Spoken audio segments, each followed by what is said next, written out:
Welcome dear friends. आज का हमारा विषय है time independent Schrodinger equation and stationery state solution. आज हम हमारे क्वांटम मैकेनिक्स का जो पेपर है उसकी 3rd यूनिट प्रारंभ करने जा रहे हैं।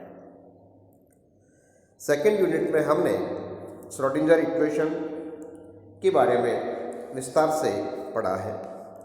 हमने पढ़ा है कि श्रोडिंगर इक्वेशन को हम 2 भागों में विभक्त कर सकते हैं, और जिसमें एक भाग केवल टाइम डिपेंडेंट होता है और दूसरा भाग केवल पोजीशन डिपेंडेंट होता है, जिसको हमने काल अनाश्रित श्रोडिंगर समीकरण कहा था या टाइम इंडिपेंडेंट श्रोडिंगर इक्वेशन कहा था। और 2nd यूनिट में हमने विस्तार से सेपरेशन ऑफ वेरिएबल्स टेक्निक का उपयोग करते हुए ये सारा कार्य किया था, और हमने वहाँ पर दोनों समीकरणों के हल लिखे थे और कहा था कि टाइम इंडिपेंडेंट श्रोडिंगर समीकरण को हम तब हल कर सकते हैं जब हमें विभव क्षेत्र का वास्तविक रूप पता हो। कंटिन्यूटी के लिए और हमारे विषय में एक निरंतरता रहे, इसके लिए हम इस सारे विषय को बहुत संक्षेप में पुनः दोहराते हैं।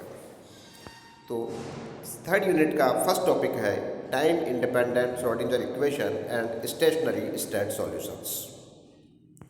काल मुक्त श्रोडिंगर समीकरण एवं स्थायी अवस्था हल। यदि किसी विभव क्षेत्र V function of r and t में m द्रव्यमान का कण गतिशील हो, तो इस कण की गति को व्यक्त करने के लिए हमने श्रोडिंगर समीकरण लिखी थी -2m del square plus v function of rt equal to psi function of rt बराबर iota h cross del psi rt upon del t. यदि हमारा विभव क्षेत्र ऐसा हो जो समय पर निर्भर नहीं करता हो, तो हमने, जैसा कि मैंने अभी थोड़ी देर पहले कहा, 2nd यूनिट में हमने इसे विस्तार से किया था कि हमारा जो total wave function psi r of t है, इसको 2 फलनों के गुणनफल के रूप में लिखा जा सकता है, जिसे हम एक टाइम डिपेंडेंट पार्ट के रूप में और दूसरे को पोजीशन डिपेंडेंट पार्ट के रूप में लिख सकते हैं। Psi r t equal to psi only function of r multiplied by phi function of t। हमने वहाँ पर उक्त श्रोडिंगर समीकरण को 2 भागों में डिवाइड किया था। जो प्रथम पार्ट t डिपेंडेंट था उसको हमने लिखा था iota h cross del psi upon del t divided by phi of t बराबर e, जहाँ e एक कांस्टेंट है। और जो दूसरा स्पेस डिपेंडेंट पार्ट था वो था हमारा -h cross square upon 2m del square plus v function of r multiplied by या operated by psi r equal to E psi r। ये जो इक्वेशन नंबर 3 है, इसको हम टाइम इंडिपेंडेंट श्रोडिंगर समीकरण कहते हैं। आपकी इक्वेशन नंबर जो 2 है, इसका हल हमने प्राप्त किया था फाई टी बराबर, चाहे तो हम एक कांस्टेंट का प्रयोग कर सकते हैं, e की power minus iota E T upon H cross. तो समीकरण 3, जिसको मैंने भी कहा टाइम इंडिपेंडेंट श्रोडिंगर इक्वेशन कहते हैं, को हल करने के लिए हमें वी आर का ज्ञात होना आवश्यक है। और इस प्रकार हमारा पूर्ण तरंग फलन जो है वो लिखा जाएगा साई आर टी बराबर साई आर इंटू ई की power minus iota E T upon H cross.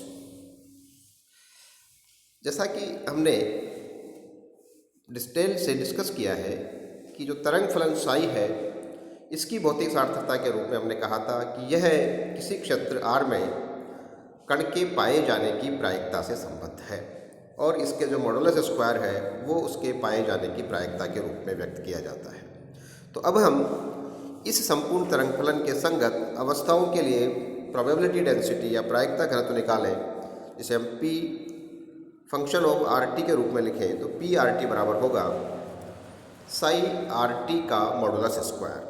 और अगर इसके मान को हल करें, साई स्टार आर ई की power iota E T upon H cross into psi R E की power minus iota E T upon H cross, जो बराबर होगा साई आर के मॉडुलस के स्क्वायर। नोट्स में देखिए एक माइनस चिन्ह छूट गया है, इस सेकेंड टर्म पर आपको माइनस चिन्ह लगाना है, जिसे हम लिख सकते हैं केवल p फंक्शन ऑफ r। अर्थात ये जो प्रायिकता घनत्व है यह समय पर निर्भर नहीं करता है। अर्थात ये जो अवस्थाएं हैं जिनके संगत ये तरंग फलन है वे अवस्थाएं समय पर निर्भर नहीं करती है और इसलिए इन अवस्थाओं को स्थायी अवस्थाएं या स्टेशनरी स्टेट कहते हैं। अगला हमारा टॉपिक है boundary condition and continuity condition on the wave function. तरंग फलन के ऊपर सीमा प्रतिबंध एवं सातत्य प्रतिबंध।